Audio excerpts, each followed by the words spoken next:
Bonjour, bienvenue dans le monde d'AstroPibox. Je vais vous présenter aujourd'hui comment se connecter à son AstroPibox avec un logiciel de bureau à distance. Je vais utiliser sous Windows le logiciel VNC Viewer, mais il existe l'équivalent dans le monde Apple ou dans le monde Android. Nous verrons aussi comment se connecter à une monture Takahashi qui est une monture série. Initialement, nous avions envisagé d'utiliser une carte de conversion USB série et nous avons testé plusieurs câbles du monde Windows convertisseur USB série et certains fonctionnent à la perfection. Donc c'est parti, nous allons utiliser VNC Viewer pour prendre la main sur notre AstroPibox. Comment tout cela est connecté? La box, les ordinateurs portables, les tablettes et les téléphones sont connectés tous ensemble à la box de la maison via le Wi-Fi.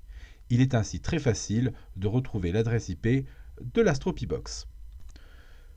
Je vois ainsi mon AstroPibox et je me connecte. On voit très bien qu'on prend la main sur l'écran.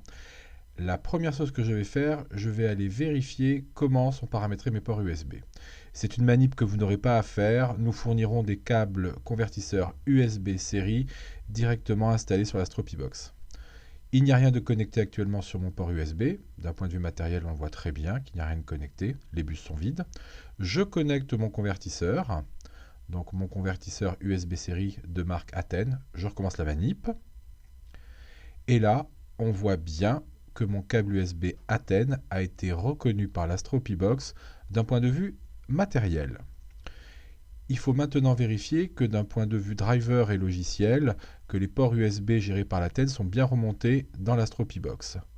Nous allons vérifier ça dans le noyau. Ceux qui connaissent le monde Linux connaissent parfaitement cette fonction. Des messages, on va regarder ce qui s'est passé dans le noyau. Et là, on voit très bien que le PL2303 de chez Aten a été monté et il a été attaché au port TTI USB 0. Ces manips-là ne seront pas nécessaires, elles auront été faites par défaut par nous sur les câbles 100% compatibles. Attention, ils ne sont pas tous compatibles. Nous allons maintenant vérifier dans notre driver Indie Takahashi. Un petit détail, la vitesse doit être à 19200 baud et non pas 9600. Voilà.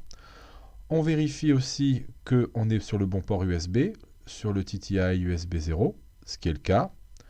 Et maintenant que ça c'est bon, je vais pouvoir aller connecter ma monture Takahashi. C'est parti, je lance la connexion. Elle s'est connectée du premier coup, donc mon AstroPibox est maintenant connecté à la monture Takahashi via un convertisseur USB série. Nous allons vérifier ça dans le logiciel Castar. Donc je prends Castar, on voit ma Tema Takahashi qui est là. Et si j'envoie un ordre de mouvement, donc là, je passe le méridien, c'est pas possible, c'est interdit. Je vais faire un ordre de mouvement de l'autre côté, Takahashi, et c'est parti. Ma monture bouge à la perfection et elle est très bien reconnue par le convertisseur USB série. Normalement, toutes les montures USB série qui utilisent un driver Indie, donc qui sont reconnus par l'AstroPibox, devraient marcher sur le même principe sans aucun problème. Nous sommes en train de faire une grosse série de tests sur une multitude de matériel et nous allons valider assez régulièrement et assez vite un grand nombre de matériel. Vous pouvez voir que toutes les montures Tema de chez Takahashi sont validées sur AstroPibox via un port USB série du monde Windows.